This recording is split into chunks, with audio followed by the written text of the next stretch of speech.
Iqaluit. Hello, Tsawa. Iqaluit.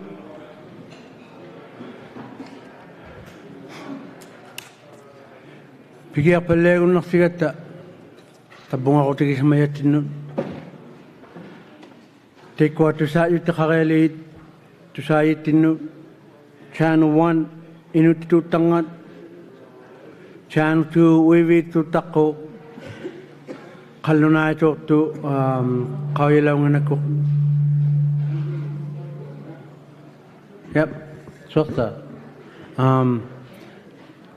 Qallunaatuortu qawilaunganakku naasautinaqattium mga kisianittau ukua qijal naasautaqangittui baataliikkubinga matuerlugu naqittagaqangat naqittarlugu maaniittu qawiyassaumayu nallia inutitummanga uiviittummanga balonni qallunaaitu naasautaqangimmat nalliannuuqiaqammaga inutitu una 1 2 3 inutitu una uvanga 1 2 aqina sintaqa inutitu sahabat namatok inutitu kema jumi wallemat taana pigiaqutikinnartavut naalanneqariartulaqaigatta tussiarnik jaasua qanuissartimangimma jaasua aaria tussianikku pigiartitinianga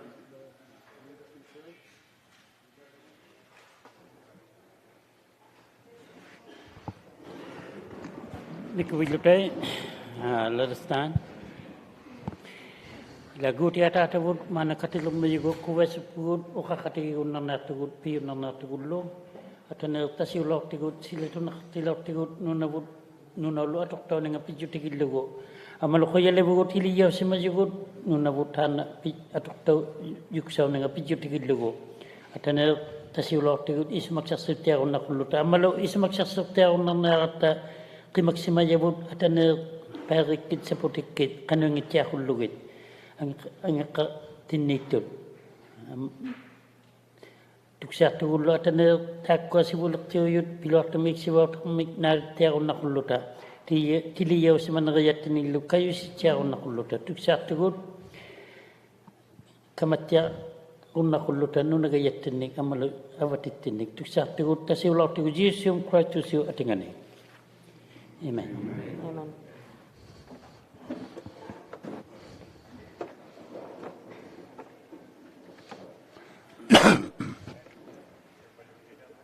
Enemy Joshua amma tumushino atanusi tumushuisi hayakoyauchimayi tikichimayi taqama ki kulima tumushuisi nuna busilla kaningaaqsimayi ataningi tuwalosuli silaqulum ilangi tikigunalagumata amma kikitaalum ilali sumasu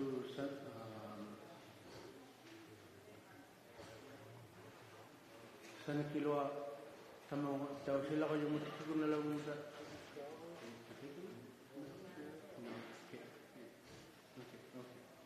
mamaya amma bigyan lang mo natin taw Iqaluit may yung saka man awa nilikay na niya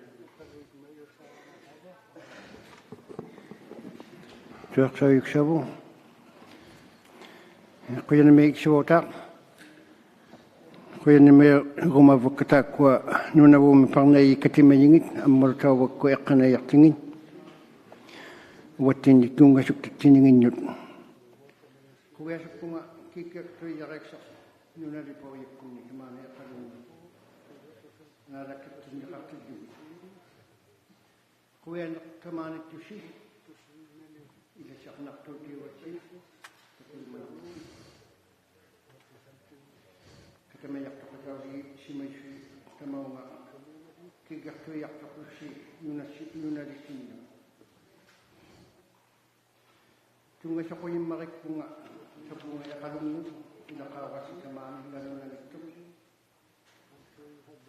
nuna ja taman nuna li pau yakini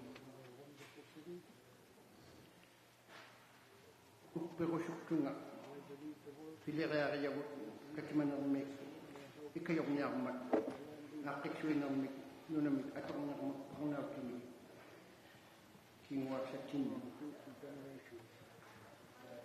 waguldo inyo ta siwulak tiw na sorata siwulak tiw ta sa puminamot ang malo sa kaya at tinamot ano yung itiyang ninyo nakaktiw nyo na dito sa kayo ka ato ka kaya nyo na atong paknagtiw nalimot sumayumik awad inyo inyo si inyo makimaw takat mo doon kaya yun ang pagdadari at inyo yung natuloy na lahat at tinutulog sinulit sa tuloy yun ang misyo Anyway, yung ito yaraw niya kahit kalaw takalali kalaw takalali kami nga magsibyo magtaw na may balon hindi pa kaunit naman siya niliyayo kasilog kasi ba kasilog tabay yung tamaan pila kawala kasilog hindi pa kaunit naman siya kami yan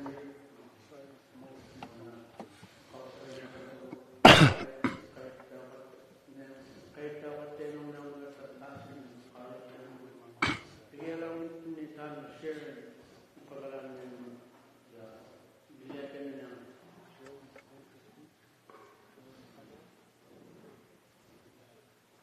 Good morning, everyone. Oblakon, tamanit ko si Public hearings. My name is Sharon Iqaluit. I'm the Executive Director for the Nunavut Planning Commission. Before we start our meeting, I have a number of housekeeping items to go through for the week.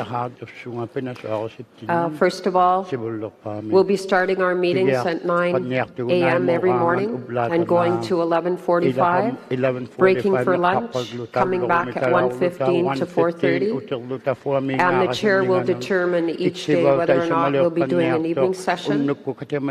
And if we require an evening session, we will be going from 6 p.m. to 9 p.m. We have 3 Northern Quebec communities that didn't arrive last night, and they'll be arriving today. And for the delegates that did not go through the preparation session, we'll be doing a preparation session right after we finish today with Brian.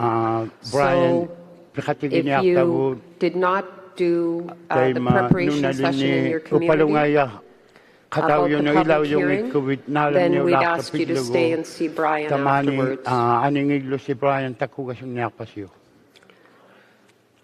The Legion has offered to let everyone go for lunch. You don't need to be a Legion member, but you do need to show these, if you're not a member, to go in for lunch over right beside us. So we're grateful for that. As Chairperson Nakashuk said, please put your phones on silent while you're at the meetings. These hearings are being recorded live, and our mics are very sensitive, so they do pick up all the chatter, so that's a heads up. We are live streaming with Iqaluit TV, Facebook, and YouTube in English and Inuktitut.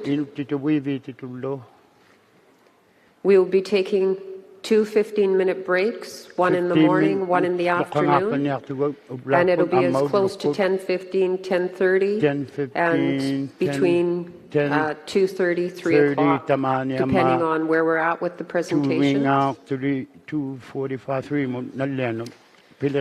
For all the registered participants, it's very important that when you come in, you scan your name tag For the community delegates, it's very important. It records your attendance as well for your per diem and your honorarius. And we also need to know how many are in the hall and for the Chief Medical Health Office who's attending. So please, they'll remind you at the back when you come in to scan.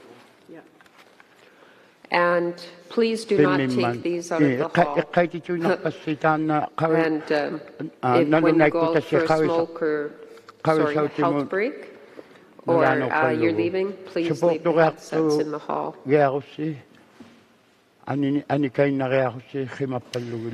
We have a very heavy agenda this week, as everyone can see, and we want to ensure that every community, organization, and group has their voice heard. So it's very important that we're respectful to each other and that we follow the time on the agenda. And when you're speaking, please, because we're also transcribing these meetings, introduce yourself, so your name, your organization, and the community that you represent. We do have interpreters, so we also ask that you remember to please speak slowly. There will only be one person speaking at a time, and that person will be recognized by Chairperson Nakashuk. We will be sticking to the agenda, which I will be reviewing. The overview for the week. We ask you to please, again, be concise, be respectful, and remember that everyone, their voice, their comments, we do need to hear them, and we ask that you don't interrupt a participant. Everyone's views are important, and the Commission is here to listen. We have coffee, tea, water, snacks. Please help yourself. The waters are at when you come in to the hall, adjacent to the hallway. The fire exits, we have fire exits on the left side, on both, or sorry, well, it depends if you're looking at me or this side of the hall, at the front and rear, and then the entrance that you came in. Face masks are optional, and if you want to wear a face mask, please feel comfortable to do so. If you're not feeling well, we ask you that you be respectful of others and advise us that you're not feeling well, and not attend in person, but watch via either the live stream. If you have any questions for the community delegates or anything, we have staff at the back table as well as our staff. Please let us know if you need anything or if you have any concerns that need to be addressed. Once again, I'd like to welcome you to the public hearings here with the Commission. And I would like to introduce first the chair with the commissioners, and then our team, so everyone knows who's here. So I'll turn it back to you, Mr. Chair, for the introduction of the commissioners. Abraham?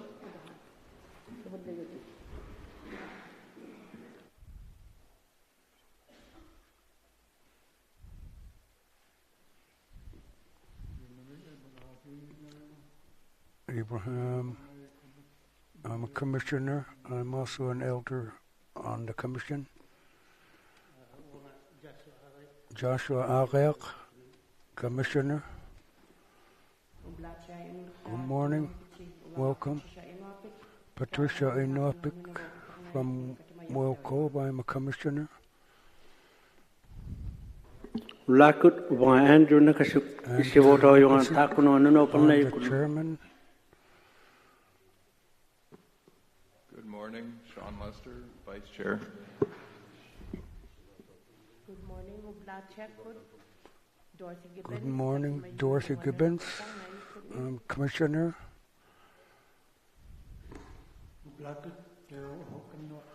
Daryl Hukanok, Commissioner. Simeon Mikingwak from Baker Lake, Commissioner.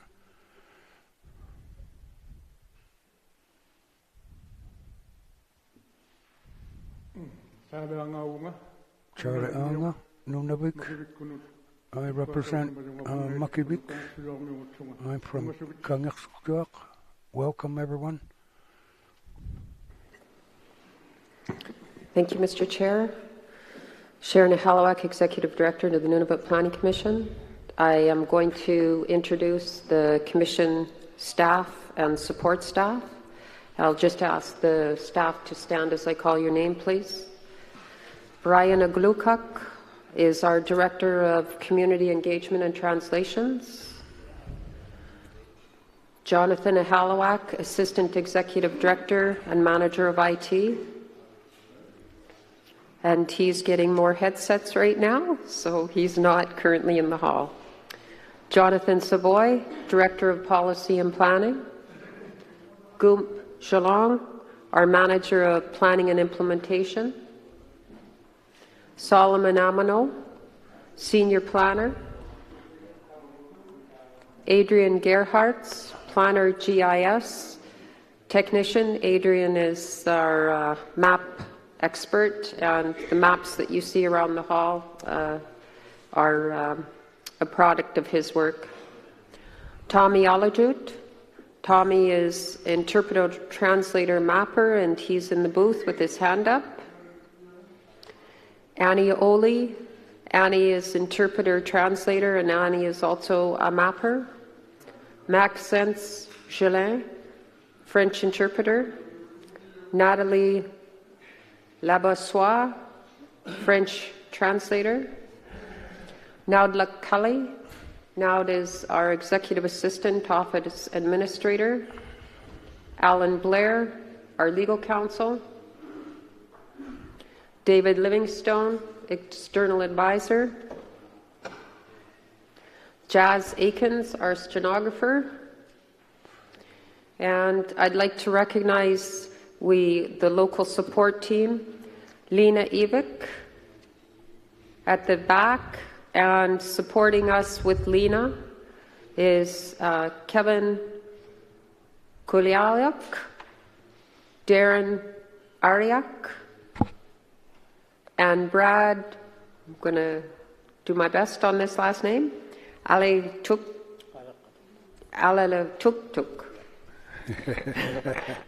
So they will be here and providing support if you need anything.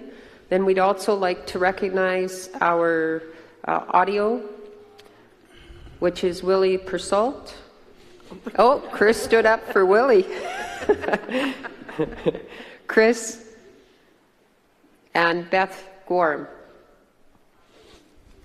I would now like to ask each of the organizations just to stand up as we recognize you. In no particular order, I'm just going in the order of that we have it written. First, the Government of Canada.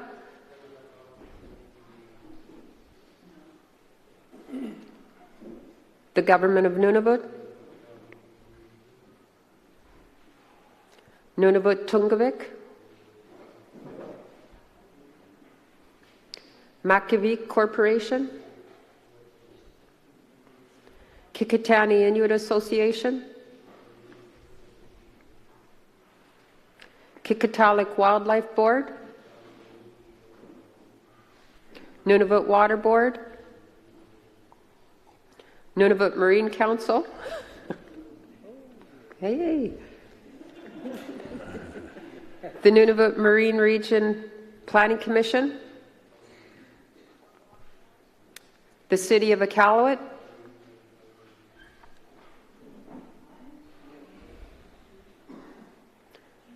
Armatuk Hunters and Trappers Organization, Hamlet of Iqaluit, Iqaluit Hunters and Trappers, Hamlet of Iqaluit,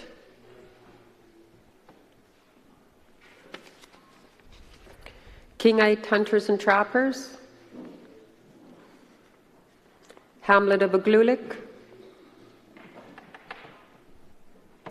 Iqaluit Hunters and Trappers, Hamlet of Saniwak,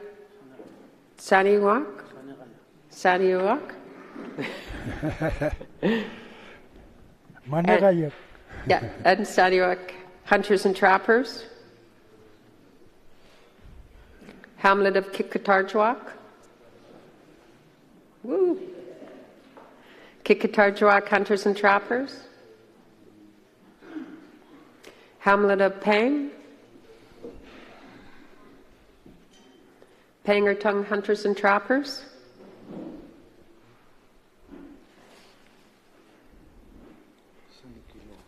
Sanikiluak Hunters and Trappers, and Sanikiluak, the Hamlet of Sanikiluak,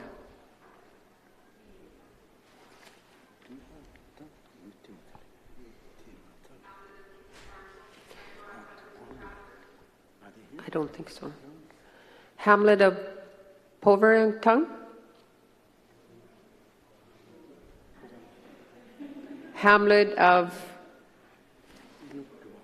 Inujuak, Hamlet of Iqaluit, and they're not here yet, they'll be arriving later today. Hamlet of Ivivivik, Hamlet of Iqaluit, not here yet. The NWT and Nunavut Chambers of Mine, Baffinland, De Beers, the Canadian Association of Petroleum Producers, World Wildlife Fund, Friends of Land Use Planning.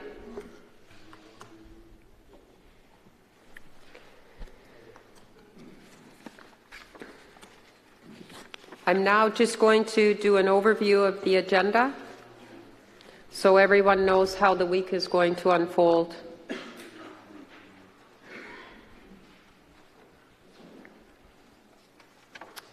So for today, we're going to have a presentation from Jonathan Savoy to do an overview of the draft Nunavut Land Use Plan and answer questions that were written into the communities. That'll be part of the presentation.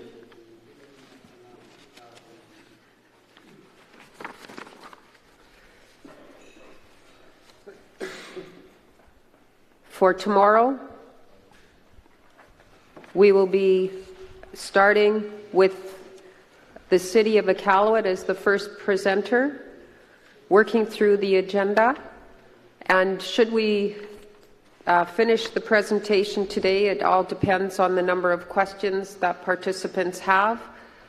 We may be proceeding, moving up the presentations. And I'd like to note that for all of the presenters, with the exception of Canada, the Government of Canada, the Government of Nunavut, NTI, and Makabik, all presentations are limited to 30 minutes, with 20 minutes for questions. Should there be more questions that we don't get to, we'll come back in the evening session and address the questions.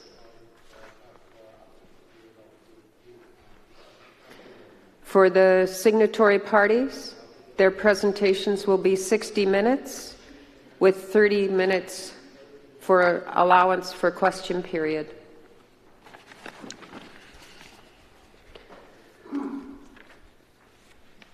For Wednesday, November 16th, we'll continue on with the Hamlets and the HTO presentations.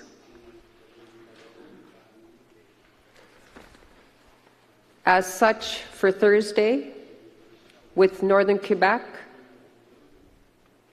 Hamlets, and then Nunavut Tungavik will be presenting.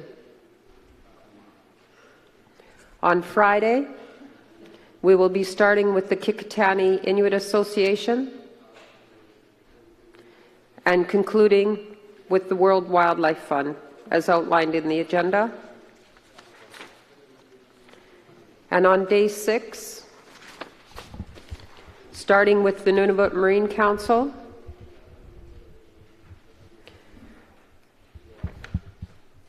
and any public members that aren't registered that wish to make presentations, there is a sign-up sheet at the back, and you will have your time.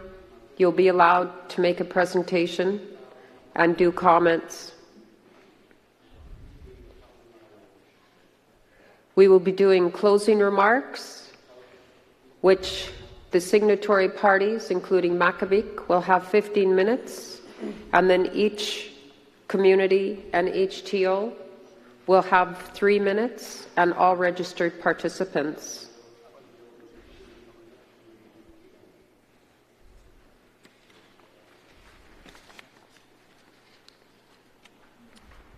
With that, Mr. Chair, I'll turn it back to you. Thank you. Thank you, Sharon.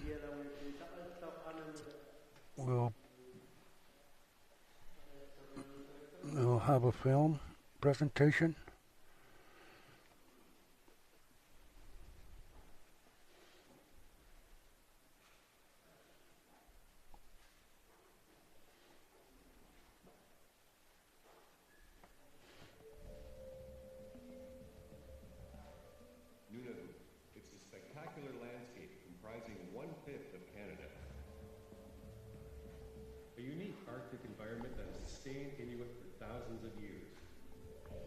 They should have done it the other way.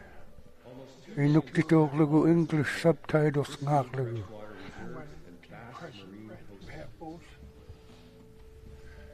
This land is home to 25 communities and incredible wildlife resources, including essential habitat for caribou, polar bears, fish, and marine mammals. Nunavut also hosts abundant mineral resources that can provide many benefits if they are developed responsibly. This fall, an historic land use consultation process led by the Nunavut Planning Commission is coming to a close. Final public hearings on the draft Nunavut Land Use Plan will be held in several northern communities in September, October, and November. In 2023, a recommended land use plan will be submitted for approval to the Government of Canada, the Government of Nunavut, and Nunavut Tungavik Incorporated. The result will be the largest land use plan of its kind in the world. It will fulfill the vision of Inuit self-reliance outlined in the 1993 Nunavut Agreement, which is constitutionally protected. And it is a major step in furthering national reconciliation with Indigenous peoples, a process that is vital to the future of Canada. This is a comprehensive, balanced roadmap that supports the Inuit way of life and bolsters food security while creating sustainable economic opportunities that will increase the health and prosperity of communities. This plan recognizes the challenges of climate change and the need to conserve land and waters. A protected, clean environment is important for all Canadians and the rest of the world.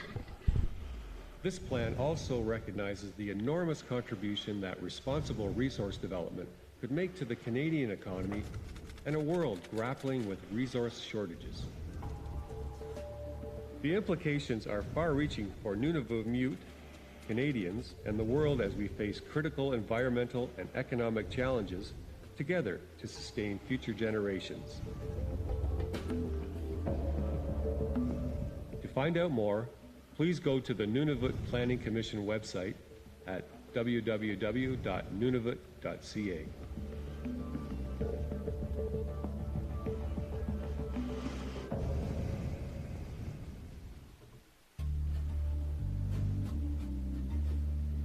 Nunavut, nunatseak, takoran nektok Canadami, avik tokimayoni, angilanguyok. Nunavut, ukiok taktong miutigut, at jakangitok, ukiuni, amihoni, Inuit, ang nagvigihimalaktaan. Ang inilig, 2 million, nuna, imitseakik to, kakiak tumik, imalik, higyalo, higyatseak.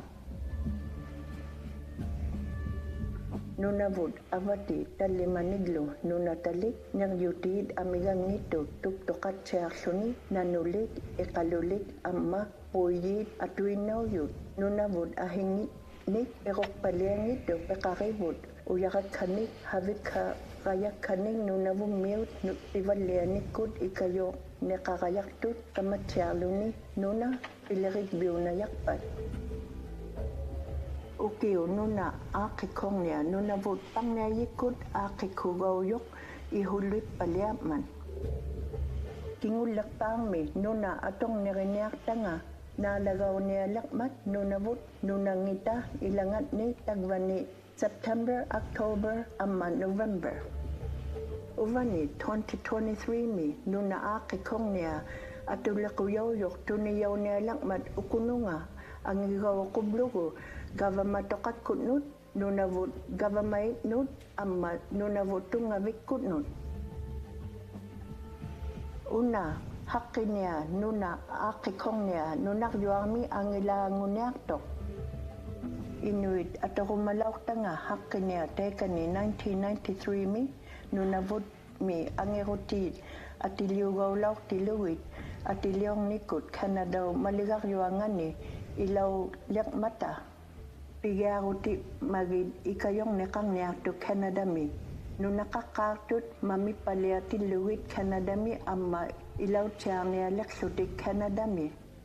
Kanuin ni lima nga akikimayo tukihiniaktut inuit ilakuingitnik hakiyaktit siniaktut.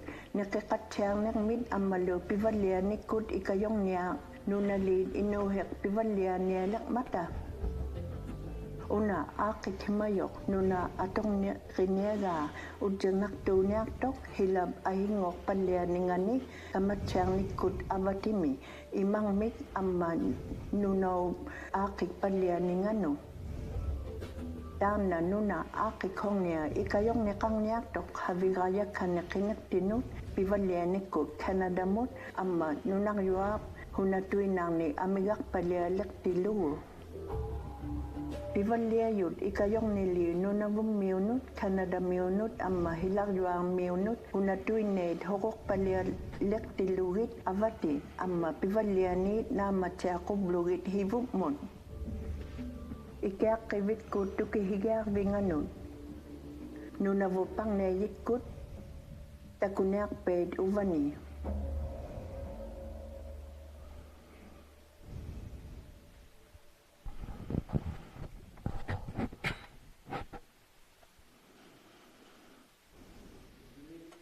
Thank you. Good morning. Welcome. Before we proceed, I have a few words.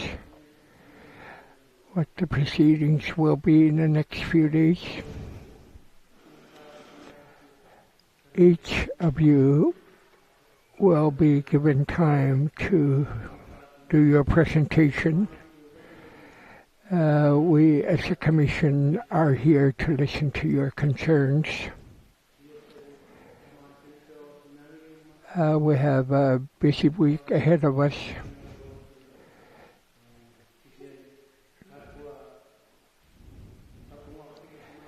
We are here to concentrate on Nunavut planning, and we don't want to deviate too much from this topic, so I will be conducting this meeting properly, and for those of you who want to make a presentation or ask questions, keep it short and come to the point.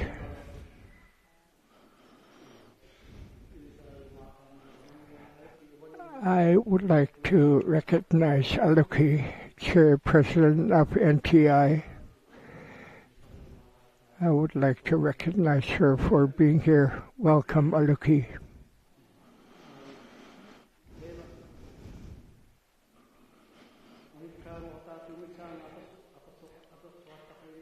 I will ask each of you to stick to why we are here. We have governments, federal, territorial, and NTI, and they have interests into what we're doing. So before we proceed, I know there will be a lot of questions to these governments and an organization, and we ask that you stick to NPC questions, stick to the point, and I do not want you to deviate to other topics. If you could keep it to the topic, I would appreciate that. NTI is here to ask questions. If you have concerns with other governments, you can talk to them privately during our breaks. And just for your reminder, we have interpreters sitting at the booth. Sometimes when presenters get excited, they get carried away and do Speedy Gonzales speech. So slow down. Be mindful of the interpreters. State your name properly, your organization. Be clear, concise. As Sharon have mentioned, we are being live streamed. So knowing who you are is very important. And I'm going to read in English from my presentation.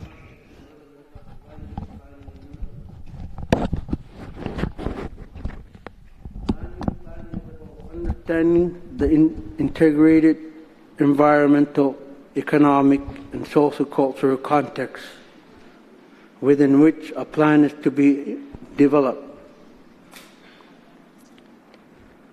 The possible alternative for land uses and the selection of the best option in the circumstances given the best information we have at the time. Across the North and across Canada, land use planning process have experienced many challenges.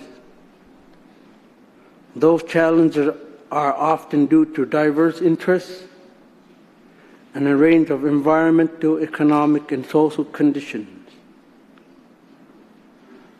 Our experience in Nunavut can be even more challenging than other planning process because of the size of Nunavut,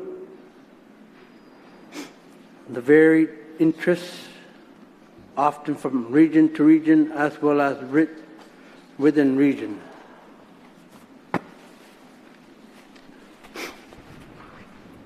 We often have different views on an overall vision for our youth planning in Nunavut and the scope of content of the first generation plan,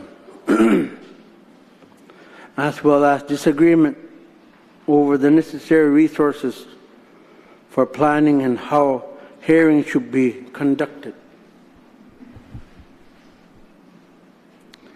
We must also address the unprecedented size of our planning area, which further increases the number of complexity of the issues. No other jurisdiction in the world has attempted this at such a scale. Regardless of the challenges identified, land use planning is essential. It matters to Nunavut, to our communities, to government, various organizations, and industry. It matters to the land and all those that rely on the land, all living things, and it matters to all of us collectively as we seek to protect the environment and develop resources responsibly and sustainably in the short term and for future generations. Article 11 of Nunavut Agreement state out the principles that guide land use planning in Nunavut, and I'll quote some key sections. The primary of land use planning in the Nunavut settlement area shall be protected and promote the existing and future well-being of all those persons ordinarily resident and communities of Nunavut settlement area, taking into account the interests of all Canadians. Social attention shall be devoted to protecting and promoting the existing, the future well-being of Inuit and Inuit-owned land. The planning process shall ensure land use plans reflect the priorities and values of the resident of the planning regions, and the objective of the planning process shall be to prepare land use plans which guide and direct resource use and development in the Nunavut settlement area. Land use planning is much more than drawing lines on a map. It is about setting and achieving goals, identifying and living within limits of acceptable economic, environmental, and social change. We must ensure the future is more than just the result of a series of decisions about individual projects and activities. This plan, your plan, provides an opportunity through an exclusive process to meaningfully address and have essential conversations about difficult things. There are several reasons why a supported and approved Nunavut land use plan matters. It will support decisions making with respect to environmental stewardship, sustainable resource and economic opportunities, and social benefits. It will serve as a filter, an entry point into the Nunavut regulatory system, and by doing so avoid single project by project reviews in the absence of the regional context. It will provide a structure and process to identify what is important and confirming why it's important in the larger sense, not just a single proposed project. It will set out the framework for public and private investment, resource and environmental management, and progress as Nunavut define it.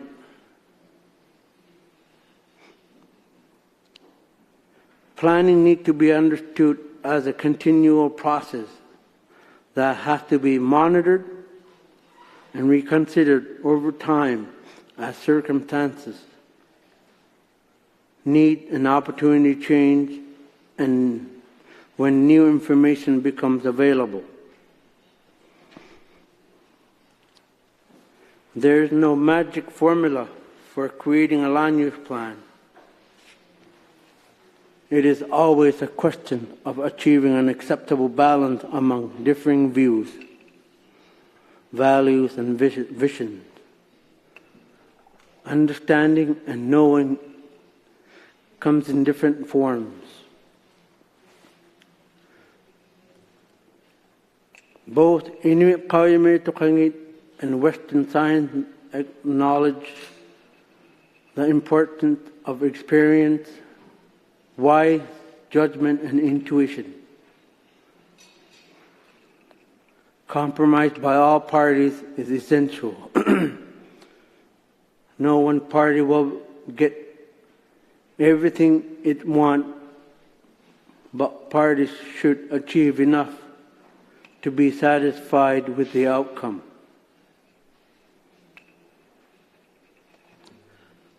The planning process is both a challenge and an opportunity.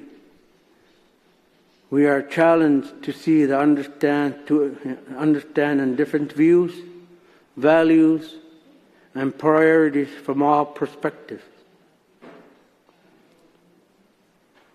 To see things through others' perspective, to build a bridge and reach a consensus, to find some balance, and to adapt and improve the plan over time as circumstances and new information becomes available.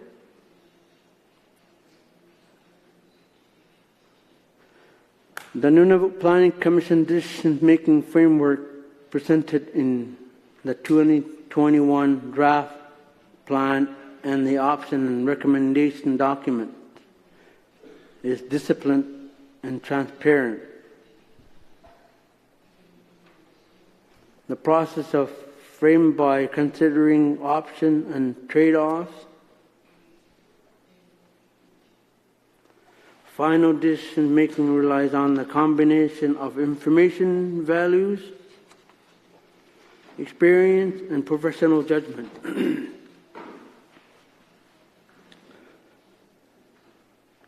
The Nunavut Land Use Plan will be a living document. The 2021 draft plan incorporates ongoing monitoring and periodic reviews and amendment of the plan. A continued commitment to achieve and maintain balance. The plan will be adapted to meet changing circumstances and events including community population changes, wildlife population habitat changes, mineral and hydrocarbon demand and supply, and impact of climate change on the land and its use. We commissioners are committed to making all effort to ensure the balanced decision-making remain at the core of our decisions. We will continue to rely on the best available information in Iqaluit and Western science for the analysis of fact and consideration of values.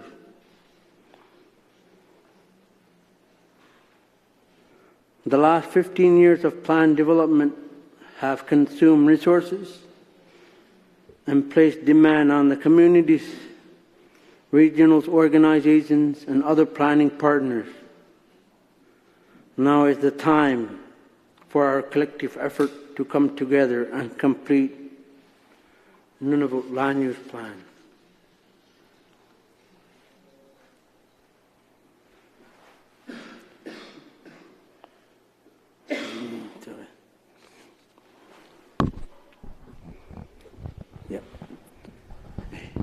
It is time for us to see issues from others' perspectives, to understand and commit to the compromises necessary. Working together, we will finalize a plan for Nunavut that reflects the priorities, values, and vision of Nunavut and our communities.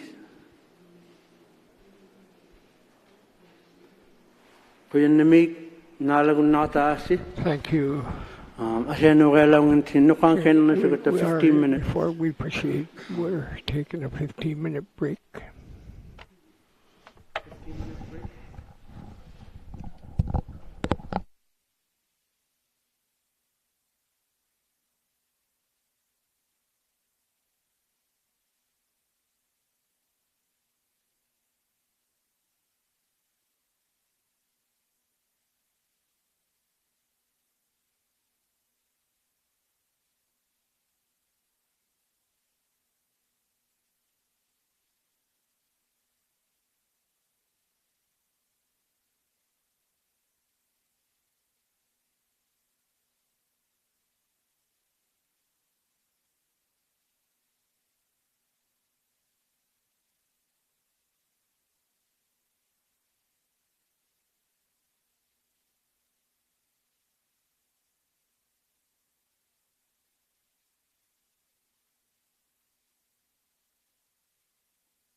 We are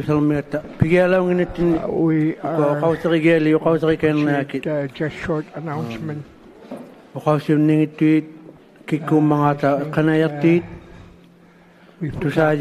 introduction. Abraham Tagalik, Jacob Peter, contractors. We forgot to introduce them initially, so Audrey Mayville, she's over there playing with her cell phone there, that's her. And the receivers. When there was a person speaking, when you are hearing English translation, Inuktitut translation, and not on a channel, just add it to a dial.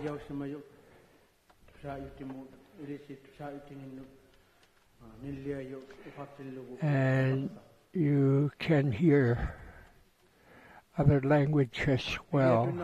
So we'll proceed now. Jonathan Savoy will be leading us through most of the day, introducing the work that we have been doing for this coming week. You may proceed now, John. Thank you very much, Mr. Chair. This is Jonathan Savoy with the Nunavut Planning Commission. As Andrew mentioned, I'll be taking several hours likely to provide an overview of the content of the 2021 Draft Nunavut Land Use Plan. And we will focus our discussion on areas and issues of most importance here in the South Baffin region. So some of the slides in the presentation we'll pass over more quickly. And in addition, I'll attempt to incorporate responses to some common questions that have come up over the last year or so in discussions of this draft plan. So we'll go through the document chapter by chapter. There are a number of maps included in the presentation.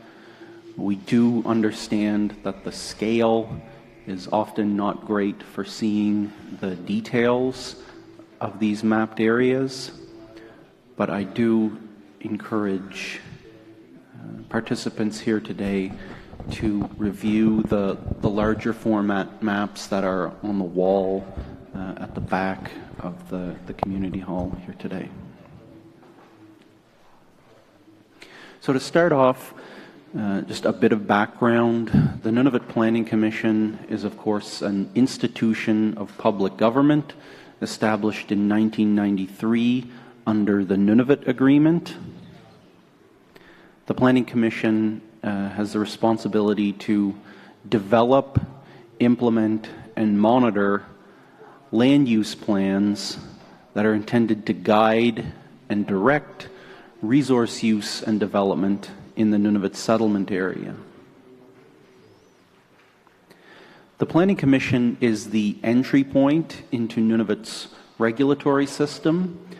So that means we are the front door of the regulatory system and the first point of contact for project proponents that are coming into Nunavut looking to conduct activities out on the land or in the waters. We currently have 2 existing approved regional land use plans, one in the Keewatin, or of course now the Kivalliq region, as well as the North Baffin regional land use plan.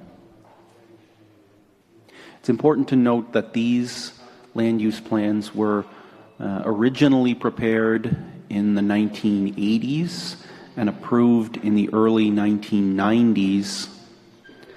And they then went through a review and amendment to make them more compatible with the Nunavut Agreement and approved in their current state in the early 2000s. So it's been quite some time since these two regional land use plans were developed, and no other regional land use plans have been approved within Nunavut.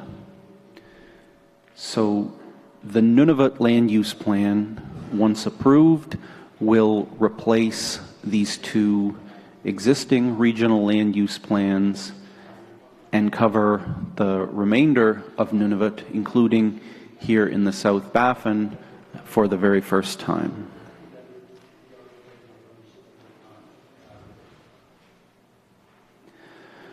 The current land use planning process for the draft Nunavut land use plan really began in 2007, almost exactly 10 years ago, 15 years ago. On November 10th of 2007, the Commission approved what we call the broad planning policies, objectives, and goals for land use planning in Nunavut.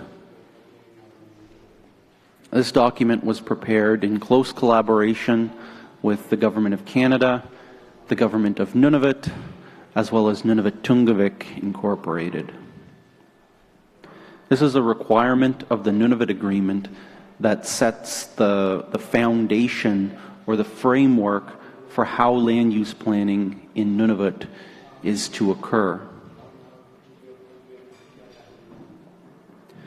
After achieving that milestone in 2007, the Commission began work to identify priority issues for consideration in the Nunavut land use planning process.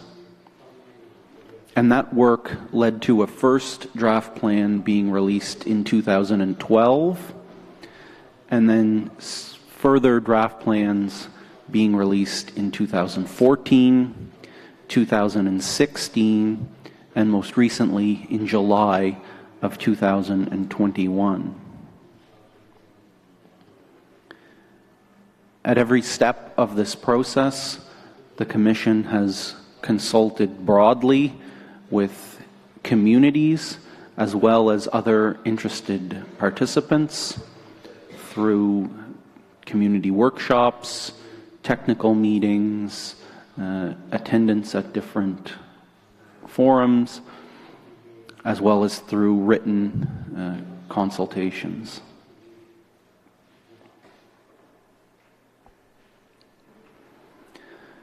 We'd just like to quickly emphasize the importance of community involvement in this planning process. Under the Nunavut Agreement, it's of primary importance that the Commission consult and engage with community members, not only within Nunavut, but also in some transboundary or across border areas, including the folks here with us today from Nunavik. There are 5 communities in northern Quebec that have interest in lands and waters within Nunavut, as well as communities in northern Manitoba and Saskatchewan that we have also consulted with. So community members have participated in extensive mapping exercises to identify how community members are using the land. We'll talk about all of this in more detail throughout the day. We've also identified many areas of importance to communities, again through group participatory mapping. And we've, of course, reviewed the content of the different drafts of the plan with community members to solicit feedback on the accuracy of the information, whether the identified issues are of priority to community members, and whether they support the proposed management approaches in the draft plans themselves. And of course, that continues here today with the community members that have been flown in to fully participate in this hearing, where commissioners throughout the course of the week will hear directly from you on your views on the land use plan.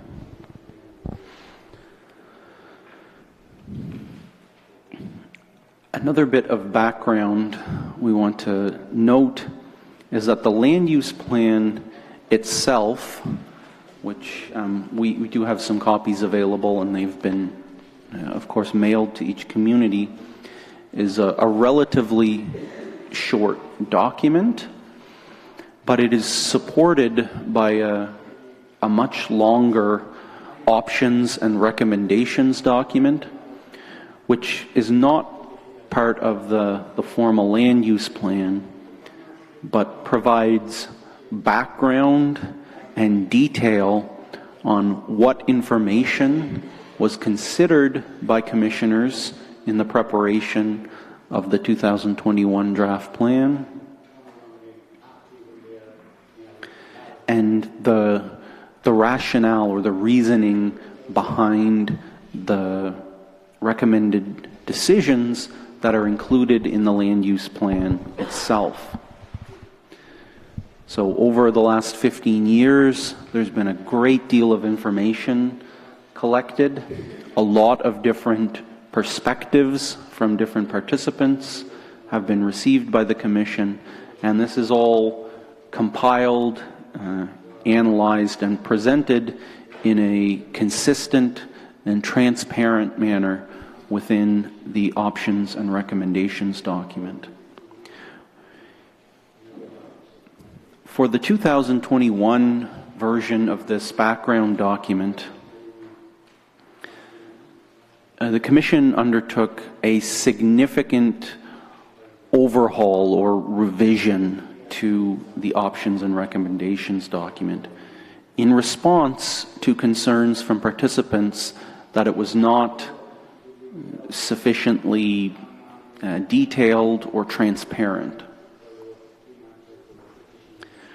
So part of the overhaul or revision to this document included developing a consistent and transparent set of rating criteria, as an example, for each and every issue that is identified in the document.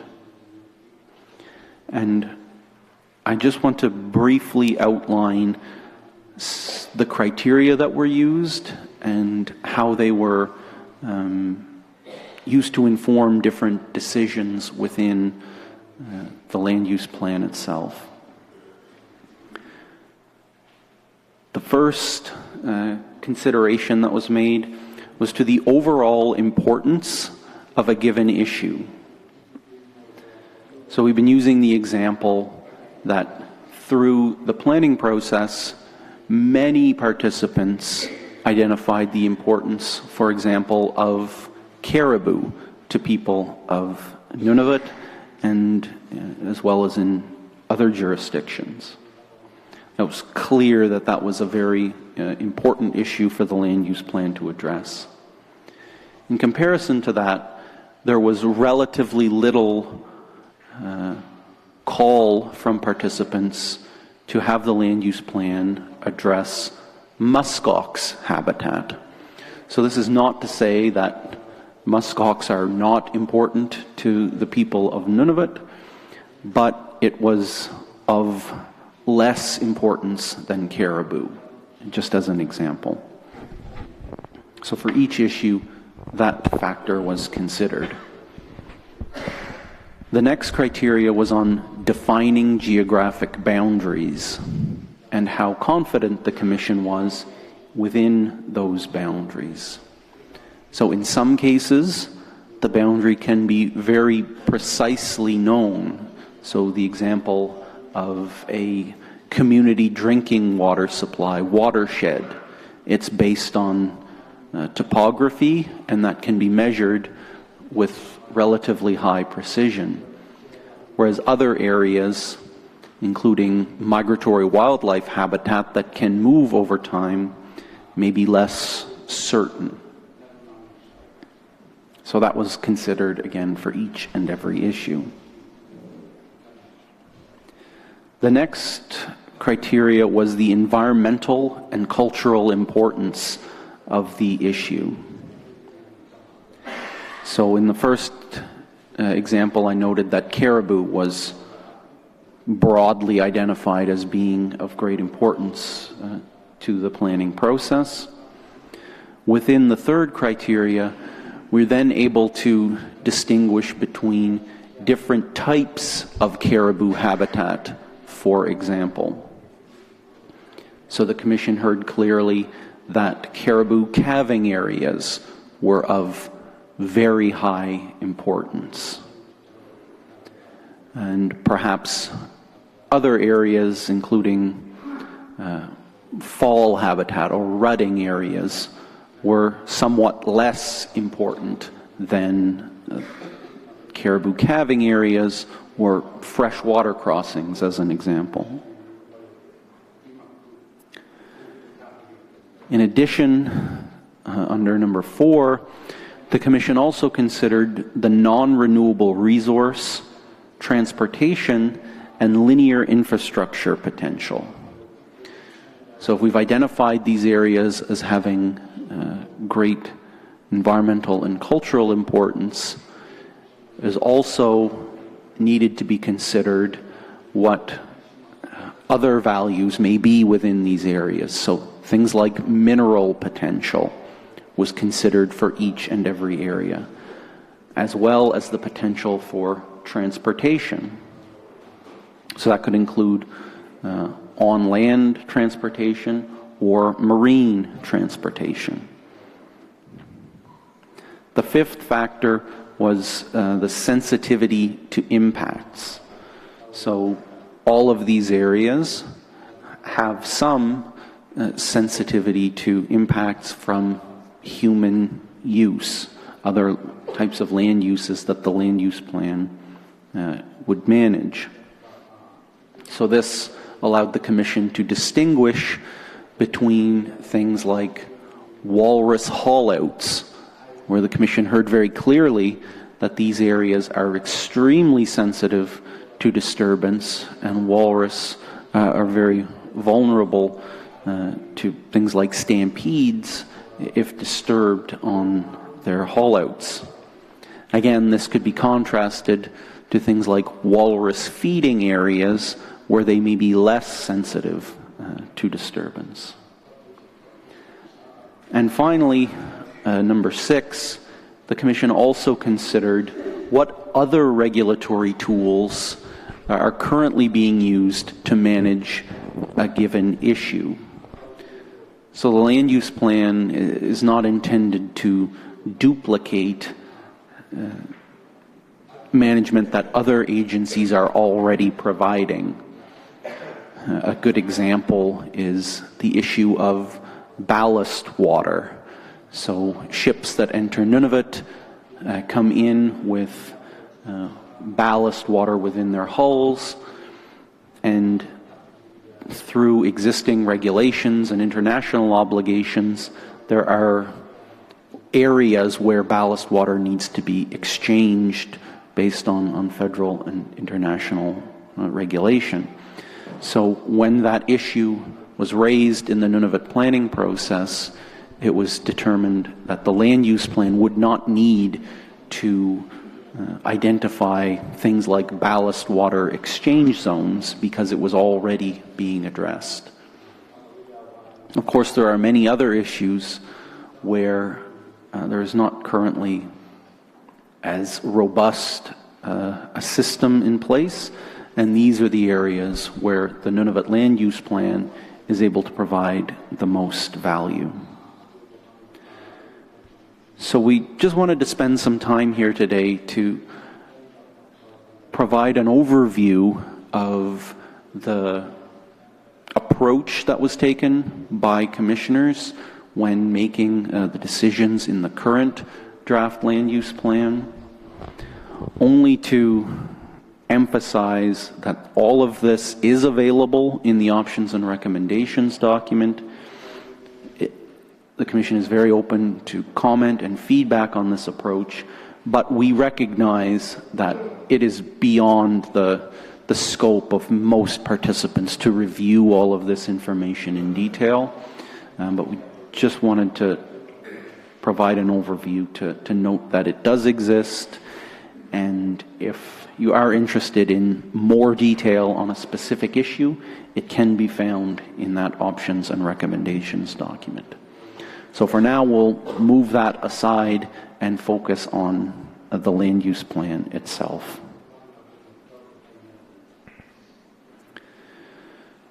So the 2021 draft plan, as with all previous versions of the draft plan, have 6 chapters. One as an introduction, which we'll be going through shortly. Chapters 2 through 5 correspond to different goals from that 2007 Broad Planning Policies, Objectives and Goals document. And there's a concluding Chapter 6, which is an implementation strategy required by the Nunavut Agreement to outline how the land use plan will be used once it is approved. And on the right-hand side of this slide, you can see the large format poster map that is also, as I indicated earlier, on the wall at the back of the hall here today. This map A is a key component we'll be reviewing in detail that shows where different proposed rules would apply within the draft plan. Slide 10 and I think 11 in Inuktitut provides a little more detail on these chapters. I'd also just note that at the back of the land use plan document itself, there's also a series of maps called Map B that talk about valued components, which we'll discuss shortly, as well as different tables and appendices of additional information that is important to the functioning of the plan. We won't be going through all of those in detail today, but if there are any questions, we'd be happy to discuss those as appropriate.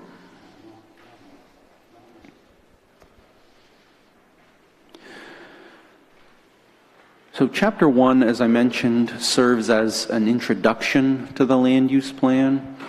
There is a lot of detail on process and history that I've sort of covered already, but there are a few key concepts within this chapter that we'd like to highlight for participants here today to make sure that we're all on the same page and have a common understanding of some of the terminology and concepts we'll be referring to throughout the week.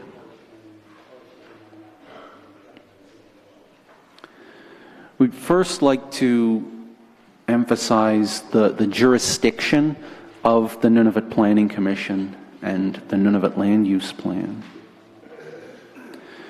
The first point we want to emphasize is that the land use plan will not apply to community or subsistence land use or harvesting.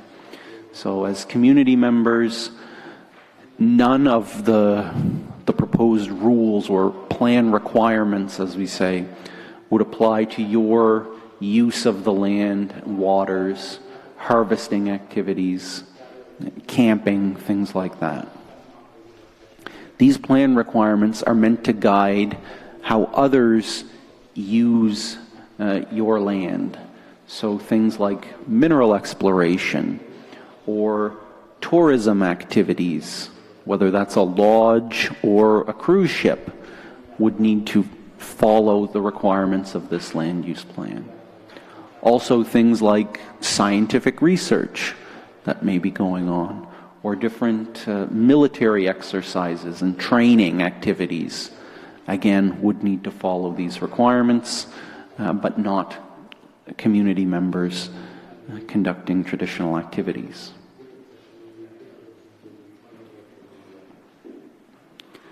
The map on this slide shows the Nunavut settlement area, which is defined in the Nunavut Agreement and differs importantly from the territory of Nunavut.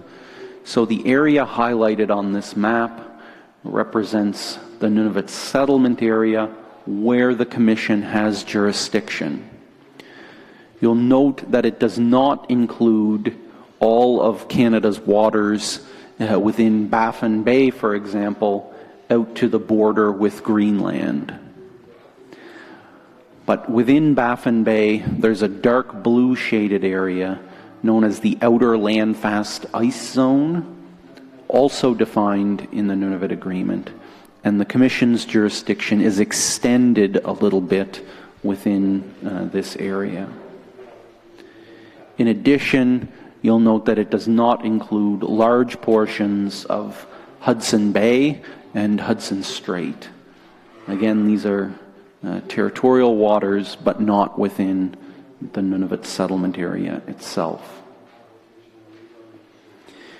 In addition, on this map, you'll see a number of areas shown in green. And of course, these are established parks. And it's also important to note that the Nunavut Planning Commission does not have jurisdiction within established parks, as they are subject to their own planning processes. Additionally, the Nunavut Planning Commission does have jurisdiction within municipal boundaries, but only for certain uses. So here within the city of Iqaluit, for example, the Commission does not have authority to review things like new subdivisions and community infrastructure generally, like new buildings. The new aquatic center that was built recently, that is not subject to the Nunavut Planning Commission's requirements. But some activities, like quarries, are reviewed by the Nunavut Planning Commission and would need to follow the requirements of the Nunavut Land Use Plan. In addition, things like the bulk storage of fuel or the deposit of waste by the city or the municipality are reviewed by the Nunavut Planning Commission. And for example, we did review the proposals for the new port facilities here and in other communities as well. The last point I'd like to make on jurisdiction is that the land use plan does apply to both Crown lands as well as Inuit-owned lands, both surface and subsurface. And we've heard in previous hearings and through written submissions a number of concerns and recommended approaches for treating Inuit-owned lands differently than Crown lands, and the Commission is hearing those concerns and suggestions, and that will come up again likely through the week. But it is clear, and everyone does agree, that the land use plan does apply to both Crown and Inuit-owned lands, and the specific management of those different areas will be something that we'll be hearing about throughout the week.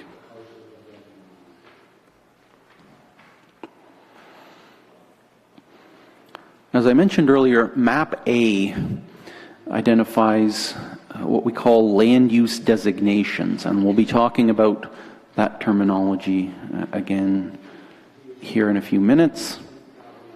But this map with the different colored areas, there are red areas, appreciating it's a little hard to see on the screen here, yellowish orange areas, and more of a tan color, set out different parts of the Nunavut settlement area where different types of management approaches are being proposed.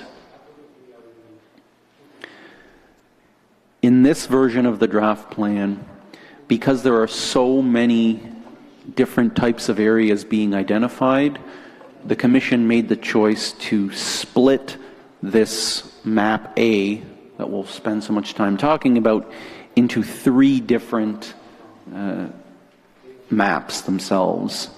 So one provides an overview of the different land use designations.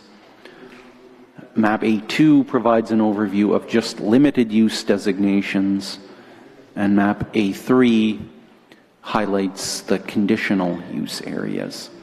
These are all folded up at the back of the land use plan, and if you have a copy you can unfold those and see things at a better scale than on the handouts and on the screen.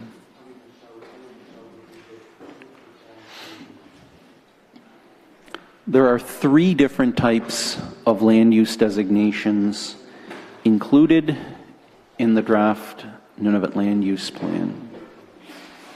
The terminology has changed somewhat over the years, but in the 2021 draft plan, the red areas on the map are known as limited use designations. They're the most restrictive type of land use designation, and they include at least one type of land use that is prohibited or not allowed at any time of the year. So that is the strongest type of restriction that the land use plan can provide, just that certain activities are just not appropriate at any time of year in certain areas.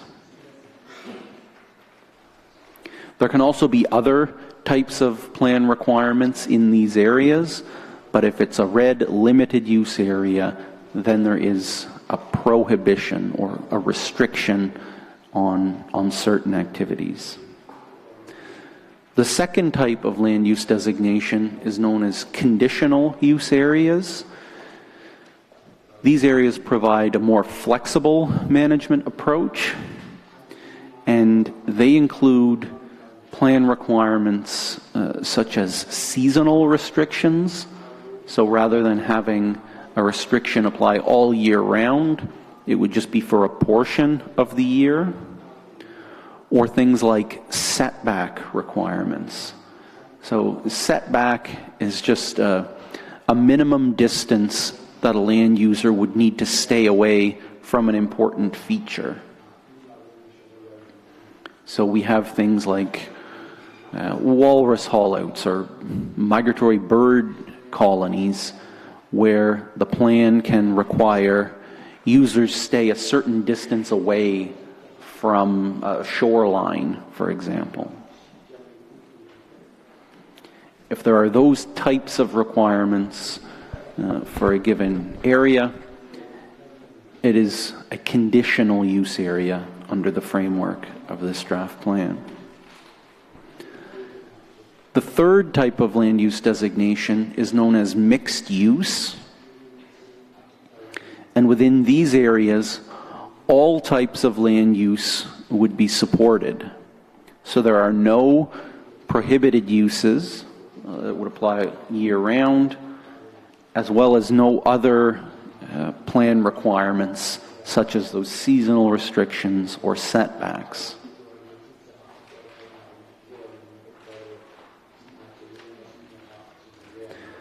However, it's important to note that over this 15-year planning process, the Commission has collected a great deal of information on all areas of Nunavut and has identified many areas of importance that are not reflected on Map A as a limited use or conditional use area. However, the plan does include all of these additional areas as what we call valued components. And that's what's shown in Map B, the smaller inset maps at the back of the main document. So we'll be talking about these again throughout the week, but the basic function of identifying these valued components throughout the territory is not to provide specific direction on land users, but to identify them and have that information be provided to project proponents looking to conduct activities for their use in the design of their projects, as well as to identify these values to other regulatory authorities who also have a mandate to review these projects in more detail. So I mentioned that the Nunavut Planning Commission is the entry point or the front door to Nunavut's regulatory process. Once the Planning Commission completes its review of a given project proposal, we pass that review on to other regulatory authorities, including some of our sister IP institutions of public government, like the Nunavut Impact Review Board and the Nunavut Water Board, but also the landowner, whether that's the federal government or regional Inuit associations, or other authorizing agencies within government, for example, different wildlife permits that may be needed, or archaeological access permits. So having the land use plan identify all of these additional values could be a helpful start to other regulatory authorities' further review of a given project proposal.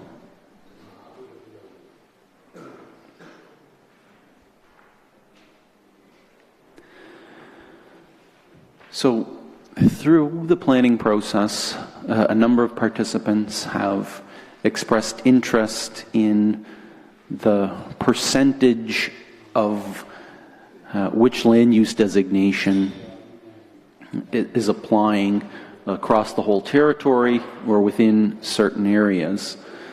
So this slide is a high-level overview of those area percentages, and later this afternoon we'll be going through a more detailed table, in particular highlighting different breakdowns of percentages for the Iqaluit region. But for now, I'll just highlight that in the 2021 draft plan, over 65% of Nunavut is included in the mixed-use land use designation. Again, this is the most flexible land use designation where all uses would be supported. Over 9% are included in the conditional use designation. Again, in these areas, no uses are outright prohibited, but there would be different plan requirements that would need to be followed. And a little over 22% of the territory is included in limited use designation, the most restrictive red areas shown on Map A. And finally, a little over 3% are included in areas outside the Planning Commission's jurisdiction, for example, within established parks.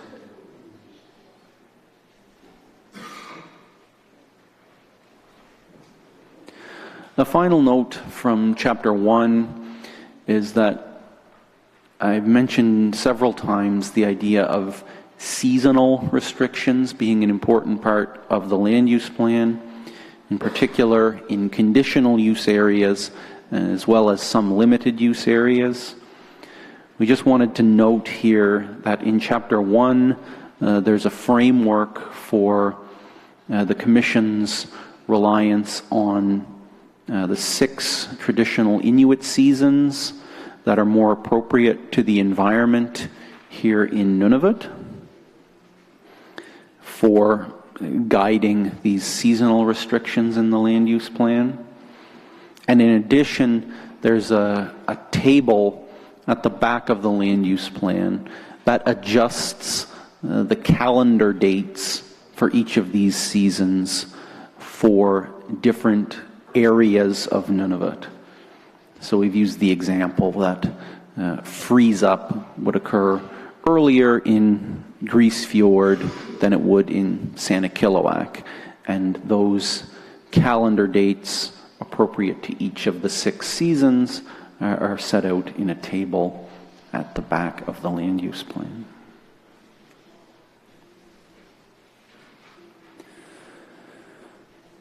So that concludes a fairly quick overview of Chapter 1. Chapter 2 is the first.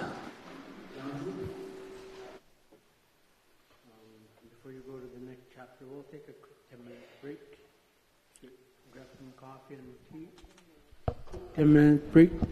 Nakuhaan kayo na kala, coffee and tea. 10 minutes, kailan makulo.